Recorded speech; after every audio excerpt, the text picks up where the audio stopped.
Yes, we are live. So, my journey of unconditional self love sounds like a very heavy topic, right? It's going to be a little heavy. And yeah, it's a little vulnerable. I just having a little bit of something going on in my body, just thinking about what I'm going to talk about because I don't think I have publicly talked about so much of my private life, especially this part of my private life, which I don't usually share. So, as you may already know, that um, I'm a life coach for the last 4 years now, and also because I have been on this journey myself for a long, long time before that, almost a decade by now, of recognizing and understanding all the shame and guilt that I have been carrying. So, I'm going to talk about the journey of my journey of unconditional self love. I'm going to talk about the steps that I took, and there will be a lot of um, client experiences, a lot of what worked for me, what worked for my clients, a lot of other life coaching stuff in between as well. So, if you have any questions in between, let me know. Comment wherever you're watching, LinkedIn or YouTube. Just simply comment and I'll get back to you. So, starting with um, acknowledging the fact that most of us carry shame and guilt in some way or the other, and we have huge burdens of it on our shoulders. And also that's one of the reasons why we most of us are burnt out, because it's so heavy to carry all this shame and guilt. So what happened with me? As a child, I did some mistakes. Like any other child, I did some mistakes. I hurt a lot of people. I uh, was dishonest at some point. I lied to some people. I, yeah, I deeply hurt a lot of people. And I had been carrying that guilt and shame for a long, long time. Like, hey, Dipanshu, you're not a good person. I had that sense in me that I don't think I'm a good person, or I've done so many bad things in my past as a child, nonetheless. And I expected a lot from myself. I expected this ideal person, like this is how a person should be, this is how a man should be raised up, this is how you should be treating others, this is how you should be treating, you know, your parents, this is how you should be treating your friends, your partner, your relatives. And of course I was not very ideal in my growing up age. Of course, I had a lot of mess going on. Of course, I had teenage emotions and I did a lot of stupid stuff. I hurt a lot of people, and now if I look back, I don't know, maybe I would change it. Why would I want so much pain in my life, in other people's life? And this shame and guilt was the reason that for a long, long time I was very hard on myself. I worked like 14 hours a day for almost like before even I started working, because I wanted to impress people. I wanted to impress my teachers, my mentors, because I couldn't find that love from inside. I thought only if I do dot dot dot, only if I become dot dot dot, I would get that love from outside. And that dot dot dot is different for different people. So like for me, only if I have like perfect marks in my school, I would get love from my parents, my teachers. For some people, it's like only if I can lose my weight, only if I can gain some more weight, my friends will love me more. Only if I get a new car, a new, this technology gadget, my friends would love me more. Only if I have a bigger house, people would respect me more. Because I didn't have that respect, that love, that affection inside of me for myself. I spent a lot of time looking at outside from others. Of course, that's not very healthy. And I remember I had that one thought that if I'm not hard on myself, I'm not gonna grow. The only way to grow is by being hard on yourself. Deep down, that was my way of punishing myself, being super hard on myself, being trying to punish myself. I don't know why I was punishing myself. I never I wasn't even self aware that I was punishing myself, honestly. I didn't know I was doing this. And that's scary. And I've seen so many people going through the same thing. Now that I've coached hundreds and hundreds and hundreds of people, I have talked to thousands of people over the last 4 years. This is not very uncommon. This is very, very common. A lot of people are punishing themselves without even realizing it. Are you one of them? I know I was one of them for a very, very long time. Oh my God, how much I punished myself. And I don't even know what was the reason.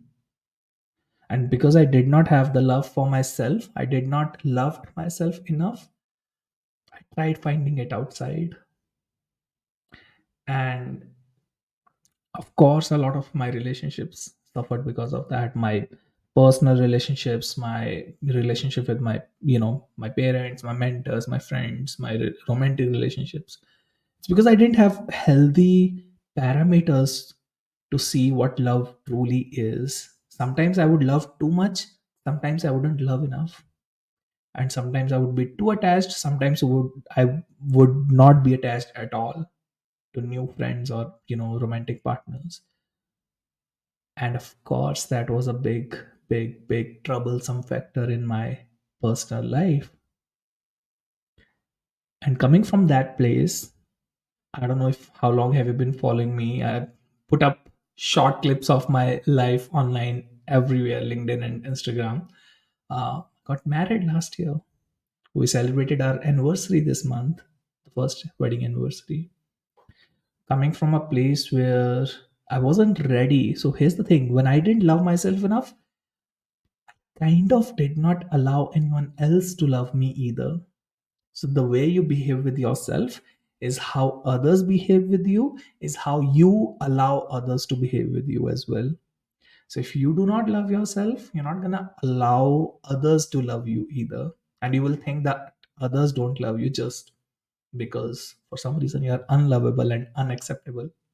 All of us have this thing where we feel that we are unlovable and unacceptable because we did this crazy thing in the past, because you think differently, because your brain works differently, because your emotions work differently, because you have different dreams, because you have different desires, because you have different situations, that you are unlovable, that you're not worthy of love for some weird reason.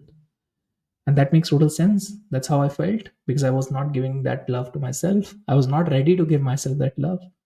So I always thought that I was very unworthy of love. So even if somebody came in my life, some friend, a romantic partner, and they started showering me love, I would question their intentions. I was doubtful. I was like, why? How? What do you want from me?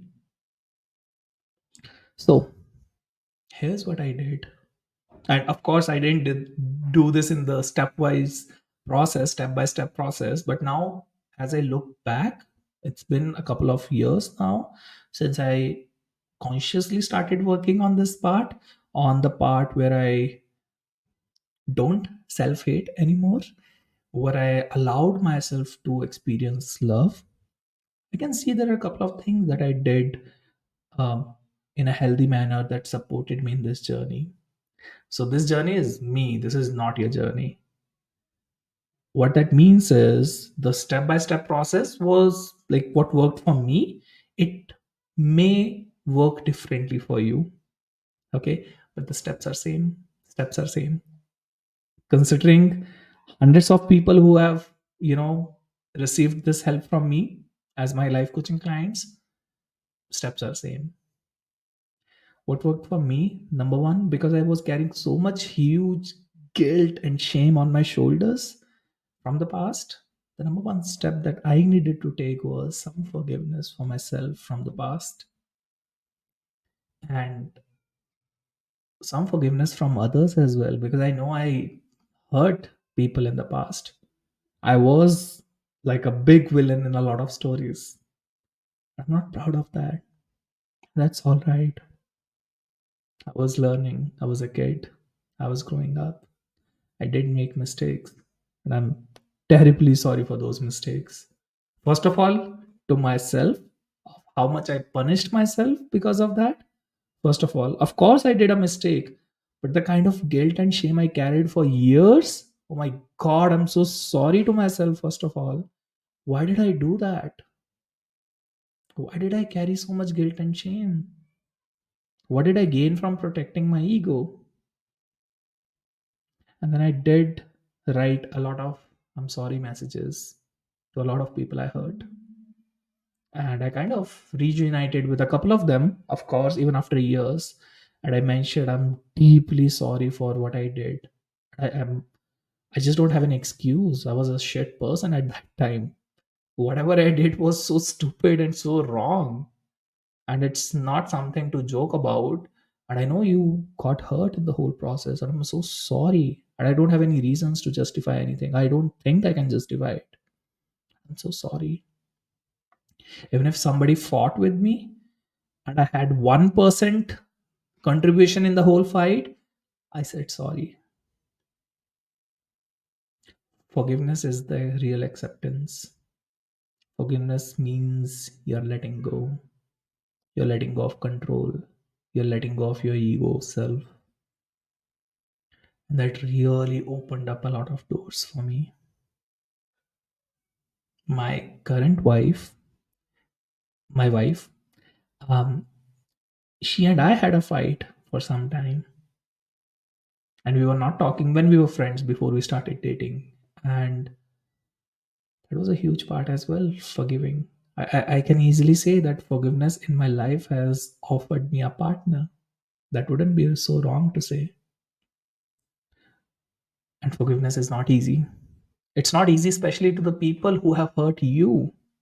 And I know I've sat in silence, I've done some rituals where I would bring some silence and stillness in my body, and I sent some forgiveness energy to the people who hurt me.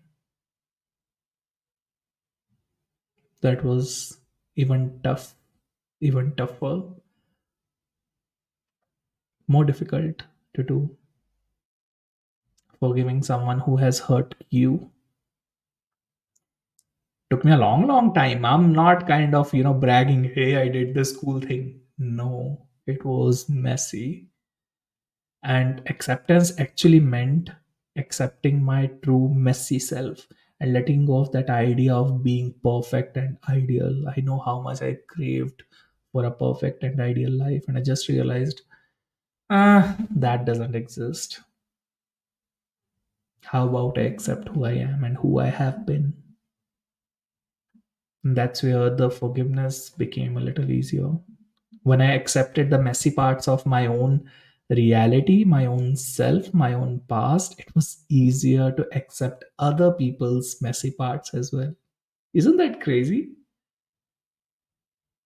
When I accepted the messy parts of me, it becomes it became so much easier to accept the messy parts of everyone else. And again, that doesn't mean I accept myself 100% completely. No, it comes and it goes. It's life. That's how it works. It's not, hey, I fell in love with myself and life totally changed. Come on, that's not real. But it's a gentle reminder. We just need a gentle reminder. Hey, it's okay. It's all right. It's safe to love yourself. It's in the past. You can let go of the past. You can enjoy the present. So the first step for me was a very heavy step, letting go of all these crazy ideas that I was holding on to and allowing them to stay in the past. And when I did that, the space became a little empty in my present. So I could focus who I was being in that present moment. What am I doing when I'm working right now?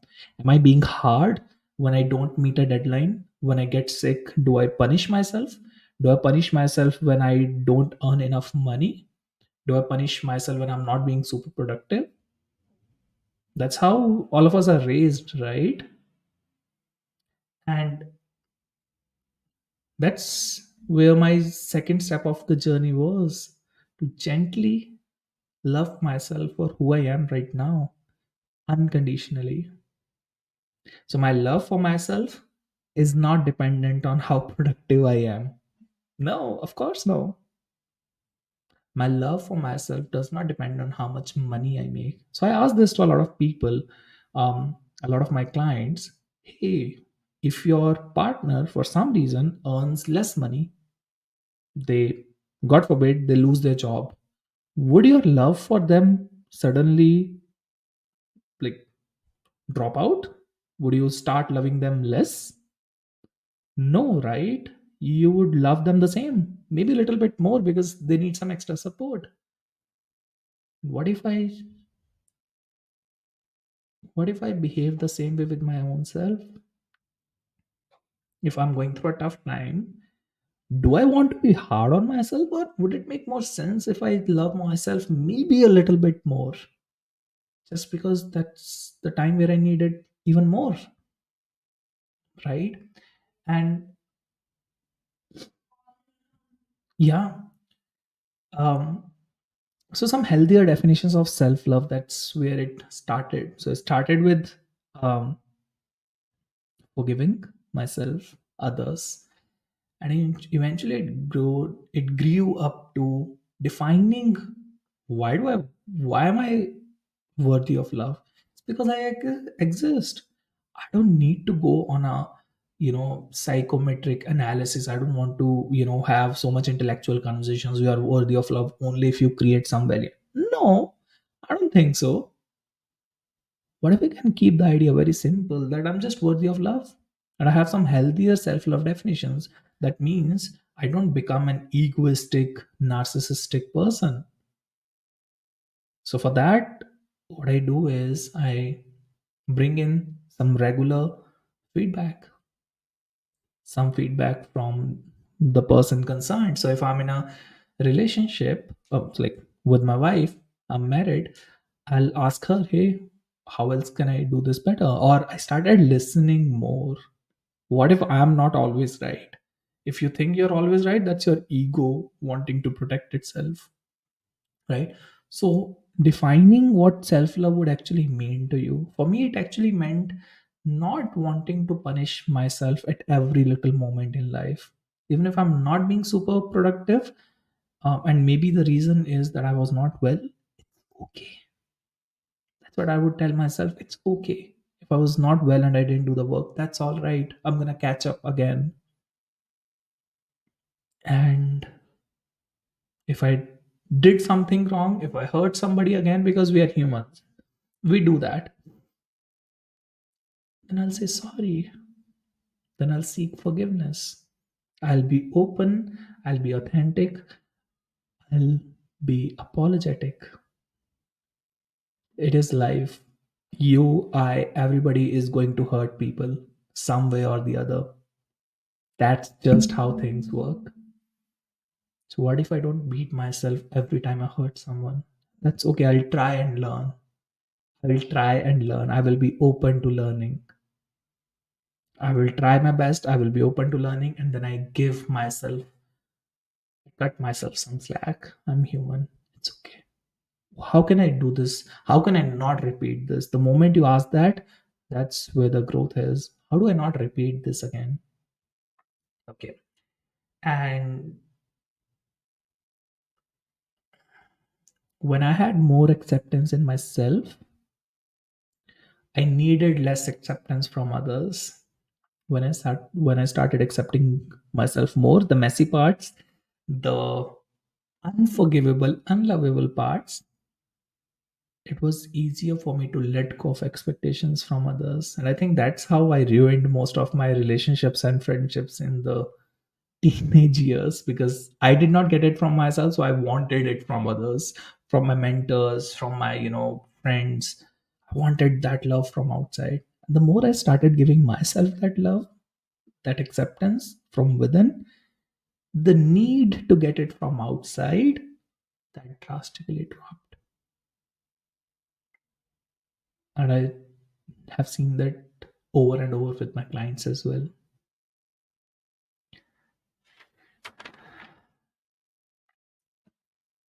When I started believing that I am worthy of love, I gave others the chance to love me as well. I opened up channels where others were allowed to love me as well.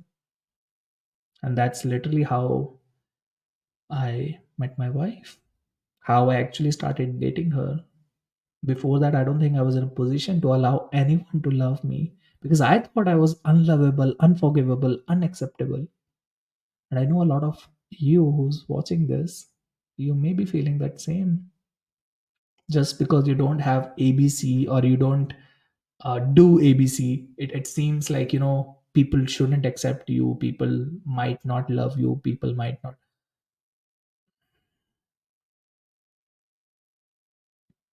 When you start treating yourself as you're lovable, when you give yourself so much unconditional love, you will allow others to offer the same to you as well. And that's actually the core of everything. I reduced the want to control everything because I felt safe with others as well. Because I knew that they want to love. I'm so lovable that everybody wants to love me. That's a crazy thought, right? It's also a reality of mine right now. So I felt safe with others as well. I felt safe in accepting the love. And here's a thumb rule: everybody in this world is looking to feel safe, seen, heard, and understood. Everybody wants to feel safe, first of all, and then they want to feel seen, heard, and understood. And when you do offer all of that to yourself first, everything else becomes magical in your life. When you start with self love, when you start by accepting, forgiving, loving yourself, you will notice crazily there will be lots and lots of love in your life coming from everywhere. You become a love magnet, honestly. That's how I feel. I have s- so my relationship with my wife, my parents, now that I'm married, I have in-laws, I have distant relatives. I just don't know. Everybody loves me more now after I started loving myself better, loving myself more, accepting myself more. People started loving me more as well. And I've seen that in my life. And I've seen that in so many of my clients' lives as well. Thank you so much for being here. I tried fitting in a lot that I could in 20 odd minutes. And I'm going to be doing a 90-minute masterclass on unconditional self love. First of all, I would want to know, what did you get from watching this video so far? Why don't you comment down and comment below? And um, I'd love to hear your feedback. What did you get? What did you learn from this video? If you want to learn more on this topic, this was more about my journey, like a lot about how I have grown up, uh, how I did my journey of unconditional self love. And if you want to learn how you can apply this even better, even like the application part, the implementation part, I'm going to be hosting a 90-minute masterclass on unconditional self love. And you can check out the details in the description wherever you see this. Um, it's happening on 7th January 2024. So if you're watching this video later, which I know I'll be sending this video to um, a lot of my future clients as well. There will be a recording, maybe, I hope so. So just check out the link. And thank you so much for being here. Your presence in itself is a lot of love. And I hope you can see and feel and accept the love I'm sending you. Enjoy.